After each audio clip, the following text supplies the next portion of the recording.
మర్చిపోవచ్చా. అసలు 20 years తర్వాత release అంటే జనాలు ఉండరేమో అనుకున్నా, చాలా మంది జనాలు వచ్చారు. I'm very very happy.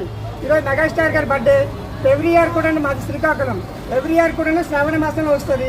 శ్రావణ మాసం శుక్రవారం వస్తే ఇంకా మాకు హ్యాపీ ఫీల్ అయ్యేవాళ్ళం. ఎందుకంటే చాలాసార్లు శుక్రవారం వచ్చేటప్పుడు 2 సార్లు మేము అన్నదానం చేసాం. చాలా హ్యాపీగా ఫీల్ అయ్యాను.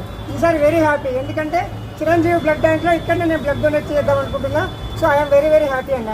సో చాలా ఏళ్ళ తర్వాత సినిమా వచ్చింది కాబట్టి చాలా ఎంటర్టైన్ ఫీల్ అవుతున్నా. నేగా హార్ట్ఫుల్గా హ్యాపీగా ఉన్నాను. శ్రీకాకుళంలో చిరంజీవి గారి ఫ్యానిజం గురించి చెప్తున్నాను. అసలు అక్కడ ఎట్లా ఉంటుంది అంటే చిరంజీవి వర్సెస్ బాలకృష్ణ అన్నట్టు ఉంటుంది. అక్కడ కొట్టుకోవడాలు ఉండవు.